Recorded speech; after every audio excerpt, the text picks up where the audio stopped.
दोस्तों स्वागत है आपका मेरे YouTube चैनल इंग्लिश बाबू पर। और आज मैं फिर हाजिर हूँ आपके साथ एक नई स्टोरी लेकर। और दोस्तों आज की जो स्टोरी है बहुत ही इंटरेस्टिंग स्टोरी है, बहुत ही ज़्यादा मज़ेदार है, सुनकर आपको बहुत मज़ा आएगा। और दोस्तों आज की इस कहानी के अंदर आपको कई सारे नए इंग्लिश के वर्ड मीनिंग सीखने को मिलेंगे, उनकी करेक्ट प्रोनाउंसिएशन के बारे में पता चलेगा और जो इसका ग्रामर का पार्ट है हम उसे बिल्कुल डिटेल में कवर करेंगे। तो चलिए दोस्तों आज की इस कहानी को हम शुरू करते हैं और सबसे पहले कहानी का टाइटल देखते हैं। कहानी का टाइटल है द स्टूपिड वॉशरमैन। क्या मतलब हुआ दोस्तों? ये जो वर्ड है स्टूपिड ये एक एडजेक्टिव है जिसका मतलब होता है मूर्ख या फिर बेवकूफ़, और वॉशरमैन मतलब धोबी। तो इस लाइन का क्या मतलब हुआ? मूर्ख धोबी। तो दोस्तों ये आज की इस कहानी का टाइटल है, शीर्षक है। और अब मैं इसे पढ़ना शुरू करता हूँ। आपसे रिक्वेस्ट है आप इसे बिल्कुल ध्यान से सुने ताकि आप इसे बिल्कुल अच्छे से समझ सकें, और यदि आपको कोई नया वर्ड मिले तो आप उसे ज़रूर नोट भी करें। तो चलिए इसको शुरू करते हैं। There lived a washerman in a village। क्या मतलब हुआ? दोस्तों आज की जो हमारी स्टोरी है ये पास्ट इंडेफिनिट में है, और जब भी पास्ट इंडेफिनिट में कोई भी अफर्मेटिव का वाक्य बनाया जाता है तो वहाँ पर वर्ब की सेकंड फॉर्म का प्रयोग किया जाता है। तो ये जो लिव है, लिव्ड, ये वर्ब की सेकंड फॉर्म है। तो क्या मतलब हुआ इस लाइन का? There lived a washerman in a village, मतलब एक गाँव में एक धोबी रहता था। वंस, एक बार, ही went to meet his friend who lived in another village। क्या मतलब हुआ दोस्तों? ये जो हमारा वाक्य है ये भी पास्ट इंडेफिनिट का अफर्मेटिव का वाक्य है, और यहाँ पर दो वर्ब को लेकर वाक्य को बनाया गया है। तो आपको ये समझना होगा जब आप कोई ऐसा वाक्य बनाते हैं जहाँ पर दो वर्ब का प्रयोग किया जाता है तो जो उसमें मुख्य वर्ब होती है, जो मुख्य क्रिया है उसकी, जिसे हम प्राइमरी वर्ब बोलते हैं, उसे हमें पहले यूज़ करना होता है और उसके बाद टू का प्रयोग किया जाता है, और टू के बाद हमेशा ही वर्ब की फर्स्ट फॉर्म का प्रयोग किया जाता है। तो इस लाइन का क्या मतलब हुआ? वंस, एक बार, he went to meet his friend, वह अपने दोस्त से मिलने गया। Who lived in another village. दोस्तों हु एक रिलेटिव प्रोनाउन है जिसका मतलब होता है जो रहता था इन अनदर विलेज, दूसरे गाँव में। तो इस पूरी लाइन का क्या मतलब हुआ? Once he went to meet his friend Who lived in another village। एक बार वह अपने दोस्त से मिलने गया जो दूसरे गांव में रहता था। एस्ट्राइड हिज डोंकी। दोस्तों आप इस वर्ड को नोट कर सकते हैं, बहुत अच्छा वर्ड है। ASTRIDE, एस्ट्राइड। एस्ट्राइड का मतलब होता है सवार होकर, किसी भी चीज़ पर सवार होकर उसे एस्ट्राइड कहा जाता है। एस्ट्राइड इज डोंकी, अपने डोंकी पर, अपने गधे पर सवार होकर। तो इस पूरी लाइन का क्या मतलब हुआ कि वह एक बार अपने दोस्त से मिलने गया जो दूसरे गांव में रहता था। एस्ट्राइड इज डोंकी, अपने गधे पर सवार होकर। चलिए आगे देखिए। ऑन हिज वे बैक, मतलब कि ऑन हिज वे बैक मतलब अपनी वापसी के रास्ते पर, जब वो आ रहा था वापसी के रास्ते पर। ही थॉट, उसने सोचा, और ये थिंक की सेकेंड फॉर्म है। थिंक मतलब सोचना और थॉट मतलब सोचा। ही थॉट, उसने सोचा, ऑफ गिविंग सम रेस्ट, किस बारे में सोचा? और दोस्तों आपको इस चीज़ को याद रखना है कि जब आप ऑफ का प्रयोग करते हैं तो ऑफ के बाद हमेशा ही वर्ब की फोर्थ फॉर्म का प्रयोग किया जाता है। गिव का मतलब होता है देना, और ये वर्ब की फोर्थ फॉर्म है, ऑफ गिविंग सम रेस्ट। तो इस लाइन का क्या मतलब हुआ? On is way back, way back, अपनी वापसी पर। ही थॉट, उसने सोचा, ऑफ गिविंग सम रेस्ट, थोड़ा आराम देने का उसने सोचा, आराम देने के बारे में उसने सोचा। टू हिज डोंकी, अपने गधे को। एज, जैसे कि, it was to carry load of washings on the return, क्योंकि उसे ले जाना था। वॉज टू मतलब ना था, नी थी, ने थे। वॉज टू कैरी लोड, क्योंकि उसे वजन, लोड मतलब कि वजन ढोना था। ऑफ वॉशिंग्स मतलब कपड़ों का, जो उसने कपड़े धोते, वॉशिंग्स का। ऑन द रिटर्न मतलब कि वापसी में। टू द विलेज, गाँव। तो इस पूरी लाइन का क्या मतलब हुआ कि जब वह वापस आ रहा था तो उसने अपने गधे को सोचा कि इसे थोड़ा आराम दूं, क्योंकि वापसी में उसको उस गधे को थोड़ा जो वजन था वो उसको ढोना था, जो कपड़ों का वजन था उसको ढोना था गाँव तक। चलिए आगे देखिए। ही लेड द डोंकी, ये लीड की सेकंड फॉर्म है। ही लेड द डोंकी, वो गधे को ले गया। लीस्ड बाय ए रोप, एक रस्सी से बांधकर। चलिए, लीस्ट का मतलब होता है बांधना, लीस्ट बाय रोप, एक रस्सी से बांधकर। ऑन द वे, रास्ते पर। Two tricksters got after him. दोस्तों ट्रिक्स्टर्स एक नाउन है जिसका मतलब होता है चालबाज। जो इस तरह के लोग होते हैं जो दूसरों से चालबाजी करके उन्हें बेवकूफ़ बना के उनके साथ ठगी करते हैं, जिन्हें हम ठग भी बोल सकते हैं, उन्हें ट्रिक्स्टर्स कहा जाता है। तो इस लाइन का क्या मतलब हुआ? ऑन द वे, रास्ते पर। टू ट्रिकस्टर्स गॉट आफ्टर हिम, जो दो चालबाज थे, जो दो ठग थे वो उसके पीछे लग गए। गोट आफ्टर का मतलब पीछे लग जाना, गोट आफ्टर हिम उसके पीछे लग गए। To steal the donkey, steal का मतलब था चुराना, टू स्टील द डोंकी गधे को चुराने के लिए। चलिए आगे देखिए। दे वॉक्ड अलोंग, और वो साथ चलने लगे। अलोंग मतलब साथ, वह साथ चलने लगे। चलिए आगे देखिए।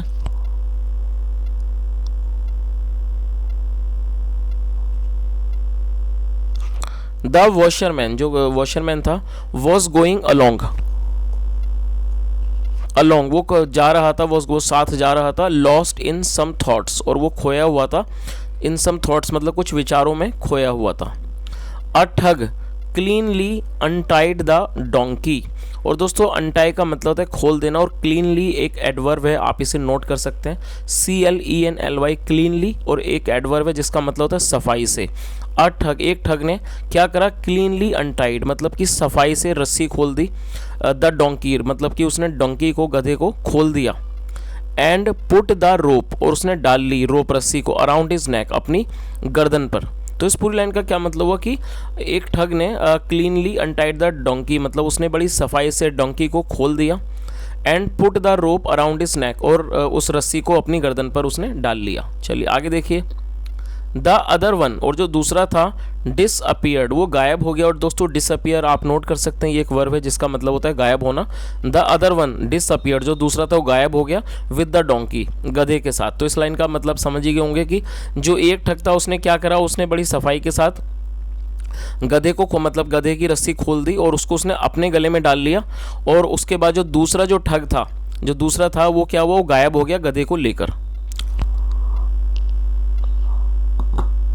और दोस्तों यहाँ पर आप इस चित्र को भी देख सकते हैं कि ये जो व्यक्ति है, आगे वॉशरमैन चल रहा है और पीछे वो एक ठग है जिसने अपने गले में रस्सी डाली हुई है, और जो दूसरा ठग है वो उसके गधे को लेकर जा रहा है। चलिए दोस्तों आगे देखते हैं आगे क्या होता है। द ठग मतलब कि वो ठग, द ठग who had put rope around his neck, क्या मतलब हुआ दोस्तों, यहाँ पर हेड के साथ वर्ब की थर्ड फॉर्म का प्रयोग किया गया है। पुट का मतलब रखना होता है, और ये पुट की थर्ड फॉर्म है, और पहनना भी होता है। और जब हम हेड के साथ वर्ब की थर्ड फॉर्म का प्रयोग करते हैं तो वो वाक्य पास्ट परफेक्ट का वाक्य कहलाता है। तो लाइन का, इस लाइन का क्या मतलब हुआ, द ठग who had put rope around his neck, मतलब जो ठग था जिसने, हु मतलब जिसने, रिलेटिव प्रोनाउन जिसने, मतलब कि अपने गले में रस्सी पहनी थी, मतलब अपने गले में रस्सी डाली हुई थी। फॉलोइंग जो पीछा कर रहा था, फॉलो कर रहा था। द वॉशरमैन गधे का, वॉशरमैन धोबी का, फॉर सम डिस्टेंस कुछ दूरी तक, क्या मतलब हुआ, चलिए इसको एक बार से दोबारा समझ लें कि जो ठग था जिसने अपने गले में मतलब कि रस्सी डाल ली थी अपने गले में। कैप्ट फॉलोइंग द वॉशरमैन, वो वॉशरमैन मतलब धोबी के पीछे चलता रहा। कैप्ट फॉलोइंग द वॉशरमैन, धोबी के पीछे चलता रहा, फॉर सम डिस्टेंस कुछ दूरी तक।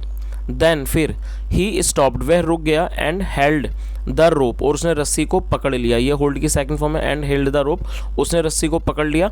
बाय हिज हैंड्स, अपने हाथों से। चलिए आगे देखिए। When the rope tightened up, जब वो रस्सी जो थी वो टाइट हुई, तो दोस्तों जाहिर सी बात है जब उसने वो व्यक्ति रुक गया और उसने रस्सी को अपने हाथ से पकड़ लिया तो रस्सी टाइट हो गई। तो क्या मतलब हुआ, when the rope tightened up, जब रस्सी थी वो टाइट हो गई। द वॉशरमैन गेव इट टग, जो वॉशरमैन था उसने गेव इट टग मतलब उसने उसको खींचा, उसको एक झटका दिया। एंड सैड, और कहा, कम ऑन गेट अप, मतलब कि उसने मतलब इस तरह की आवाज़ निकाली गधे को बुलाने के लिए, कम ऑन आओ गेट अप। तो ये उसने गधे को बुलाने के लिए आवाज़ निकाली। चलिए आगे देखते हैं। The rope did not लूजन up, जो रोप थी, रस्सी थी, डिड नॉट लूजन अप, वो ढीली नहीं हुई। इन एंगर मतलब कि गुस्से में, क्रोध में। द वॉशरमैन लुक्ड, जो वॉशरमैन था, धोबी था, लुक्ड बैक, उसने पीछे देखा, पीछे पलट के देखा। ही वॉज पजल्ड, वो हैरान था, पजल्ड मतलब हैरान, ये एक एडजेक्टिव है। ही वॉज पजल्ड, वो हैरान था। टू सी, ये देखकर, अ मैन, एक आदमी, in place of his donkey, अपने डोंकी के, अपने गधे के स्थान पर। तो दोस्तों यहाँ तक आपको स्टोरी समझ ही आ गई होगी कि जो वो दो ठग थे उनमें से एक ठग ने क्या करा कि एक ठग तो उसने रस्सी को अपने गले में डाल लिया, बड़ी सफाई से उस रस्सी को अपने गले में डाल लिया। दूसरा ठग उस गधे को लेकर चलता रहा, वो मतलब भाग गया, और जो दूसरा जो ठग था जो धोबी के पीछे आ रहा था वो एक जगह रुक गया, और जब उसने उसको मतलब जब वो रुक गया और उसने उस रस्सी को पकड़ लिया, तो जो धोबी था उसने थोड़ा उसे खींचा। जब उसे लगा कि ये नहीं चल रहा है, जब उसने गुस्से में उसको पलट कर देखा, तो जाहिर सी बात है वो बहुत ज़्यादा हैरान था, क्योंकि जब उसने देखा कि उसके स्थान पर कोई गधा था वहाँ पर, तो उसे देखकर वो बहुत ज़्यादा पजल्ड हो गया, बहुत ज़्यादा वो हैरान हो गया। क्यों हैरान हुआ? क्योंकि मतलब गधे के स्थान पर एक आदमी था। चलिए आगे देखते हैं। ही आस्क्ड, उसने पूछा, हु आर यू, आप कौन हो? वेयर इज़ माई डोंकी, मेरा गधा कहाँ है? चलिए आगे देखिए। द ट्रिक्स्टर, जो ट्रिक्स्टर स्पोक, वो जो ठग था, जो चालबाज था, स्पोक, वो बोला, मास्टर, मालिक, आई एम योर डोंकी, मैं आपका गधा हूँ। I was born like you, see me, मैं आप मतलब I was born like you मतलब मैं आपकी तरह मेरा जन्म हुआ था, मुझे देखो। I was a very naughty boy, मतलब मैं एक बहुत शरारती लड़का था। फेड अप विद माई मिसचीव्स, my mother put a curse on me, जो मतलब मेरी, फेडअप का मतलब होता है किसी चीज़ से परेशान हो जाना, मतलब कि परेशान होकर, विद माई मिसचीव्स, मेरी शरारतों से, माई मदर पुट अ कर्स, मेरी माँ ने मुझे एक अभिशाप दे दिया, एक श्राप दे दिया, ऑन मी, मुझे, to make me a donkey, मुझे गधा बनने का एक श्राप दे दिया, फॉर 5 years, 5 सालों के लिए। सीन्स देन, तब से, I have been a donkey, since then मतलब तब से, I have been a donkey, मैं गधा हूँ। और दोस्तों ये जो हमारा वाक्य है, ये प्रेजेंट परफेक्ट का वाक्य है। जब भी किसी वाक्य के अंदर कोई समय दिया जाता है, समय पीरियड दिया जाता है, तो वहाँ पर हैव बीन का प्रयोग करना होता है, और ये डोंकी जो है ये नाउन है, तो ये हमारा प्रेजेंट परफेक्ट का वाक्य है। तो क्या मतलब हुआ? सीन्स देन, तब से, I have been a donkey, मैं गधा हूँ। सर्विंग, सर्विंग मतलब सेवा करता रहा हूँ। वेरियस मास्टर, अलग अलग मालिकों की। You are the last one, आप सबसे आखिर हो, या मतलब आप अंतिम हो। चलिए आगे देखिए। द वॉशरमैन बिलीव्ड हिम, जो वॉशरमैन था, धोबी था, उसने बिलीव्ड हिम, उस पर विश्वास कर लिया, उस पर यकीन कर लिया। ही अनटाइड द रोप, उसने रस्सी को खोल दिया, अनटाई कर मतलब खोल देना, ही अनटाइड द, उसने रस्सी को खोल दिया। And gave the trickster some money, और उसने उस चालबाज को, उस ठग को कुछ पैसे दिए। सेइंग, ये कहते हुए, go back to your mother, अपनी माँ के पास वापस चले जाओ। सर्व हर वेल, और उसकी अच्छे से सेवा करो। नो मोर मिसचीफ, मतलब अब और ज़्यादा शरारत नहीं। चलिए आगे देखिए। The trickster joined his friend, और जो ट्रिक्स्टर था, जॉइंड हिज फ्रेंड, उसने अपने दोस्त को ज्वाइन कर लिया, मतलब अपने दोस्त का शामिल हो गया। और दोस्तों आपने देखा होगा कि जो ये 2 ट्रिक्स्टर थे, जो जिसमें से एक जो ट्रिक्स्टर था, एक जो ठग था, वो गधे को लेकर चला गया था, और दूसरा जो ठग था वो धोबी के साथ चल रहा था। और जब धोबी ने उसको छोड़ दिया पैसे देकर, तो उसके बाद जो दूसरा वाला था, जो दूसरा वाला ठग था, वो अपने पहले वाले दोस्त के पास चला गया, अपने मतलब उसके साथ वो शामिल हो गया। दे सोल्ड द डोंकी, उन्होंने डोंकी को, गधे को बेच दिया। एंड मेड मैरी, और उन्होंने मज़े किए। मेड मेरी मतलब मज़े करना, मेक मेरी की सेकंड फॉर्म है। तो इस लाइन का क्या मतलब हुआ? They sold the donkey and made merry, मतलब उन्होंने गधे को बेच दिया और उन्होंने मज़े किए। चलिए आगे देखिए। सम टाइम लेटर, मतलब कुछ समय के बाद, an animal fair was held. दोस्तों ये जो हमारा वाक्य है वॉज हेल्ड, ये पास्ट इंडेफिनिट का पैसिव वॉइस का सेंटेंस है। जब हम किसी भी वाक्य के अंदर वॉज या वर्ब के बाद वर्ब की थर्ड फॉर्म का प्रयोग करते हैं, तो वो पैसिव वॉइस का सेंटेंस हो जाता है, बन जाता है। तो दोस्तों आपको इस चीज़ याद रखनी है कि पास्ट इंडेफिनिट का जब भी आप पैसिव वॉइस का वाक्य बनाएंगे, तो वहाँ पर वॉज या वर्ब का प्रयोग किया जाता है हेल्पिंग वर्ब के रूप में, और उसके बाद वर्ब की थर्ड फॉर्म का प्रयोग किया जाता है। और हेल्ड का मतलब, होल्ड का मतलब होता है आयोजित करना, और ये थर्ड फॉर्म है। तो इस लाइन का क्या मतलब हुआ? और दोस्तों एनिमल फेयर का मतलब होता है पशु मेला।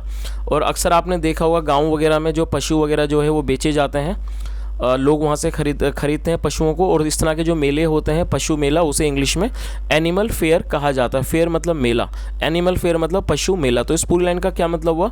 सम टाइम लेटर मतलब कुछ समय के बाद, an animal fair was held, एक पशु मेला आयोजित किया गया। आगे देखिए। द सेम डोंकी, से मतलब वही गधा, वॉज ब्रॉट देयर। और दोस्तों ये भी हमारा पास्ट इंडेफिनिट का पैसिव वॉइस का वाक्य है। यहाँ वॉज के बाद वर्ब की थर्ड फॉर्म का प्रयोग किया गया है, ब्रिंग मतलब लाना, और ये ब्रॉट है, BROUGHT, और ये थर्ड फॉर्म है। तो क्या मतलब हुआ? The same donkey was brought there for sale. क्या मतलब हुआ? द सेम डोंकी मतलब वही गधा क्या हुआ? Was brought there for sale, वही उसी गधे को वहाँ लाया गया बिक्री के लिए। द वॉशरमैन टू अराइव्ड, और दोस्तों TOO का मतलब होता है भी, आप इस वर्ड को नोट कर सकते हैं। द वॉशरमैन टू अराइव्ड, जो वॉशरमैन था, धोबी था, वो भी आया देयर, वहाँ पर। To buy a new donkey, एक नए गधे को खरीदने के लिए। तो इस पूरी लाइन का क्या मतलब हुआ, जो वॉशरमैन था, धोबी था, वो भी वहाँ पर आया, उस जगह पर आया। क्यों आया, to buy a new donkey, एक नए गधे को खरीदने के लिए। ही सॉ, और दोस्तों ये सी की सेकंड फॉर्म है। सी मतलब देखना, सो मतलब देखा। ही सो, उसने देखा, हिज एक्स डोंकी, अपने पुराने गधे को।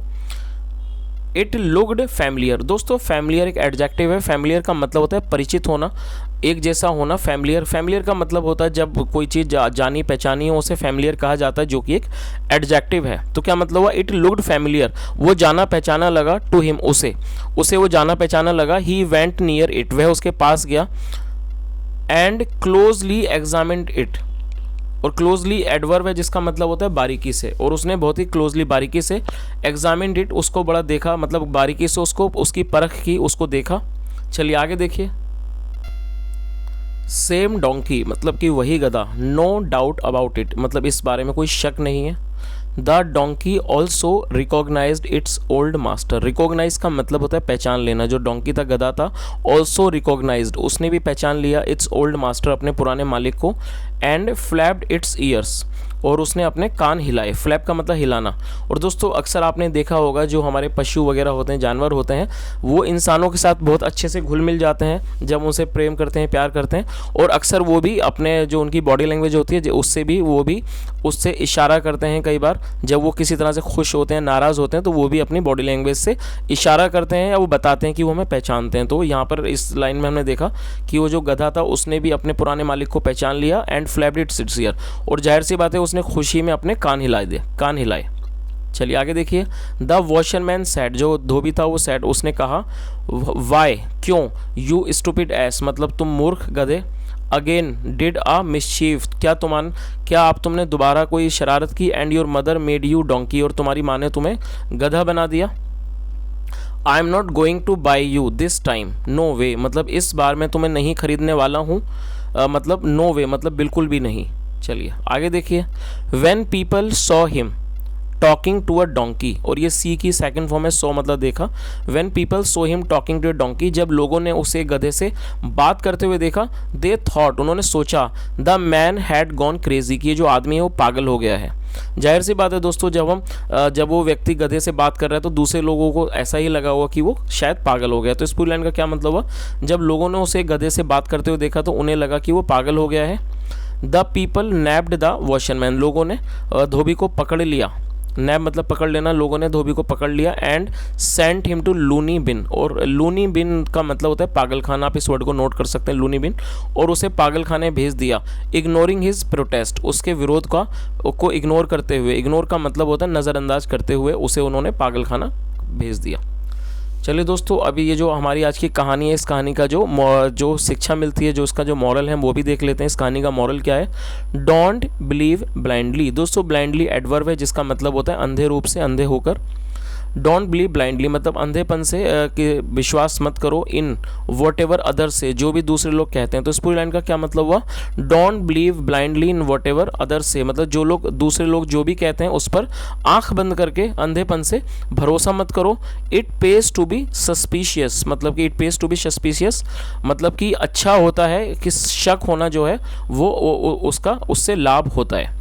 तो दोस्तों ये आज की एक छोटी सी कहानी थी, और मैं उम्मीद करता हूँ कि आज की कहानी आपको सुनकर अच्छी लगी होगी, आपको हंसी भी आई होगी।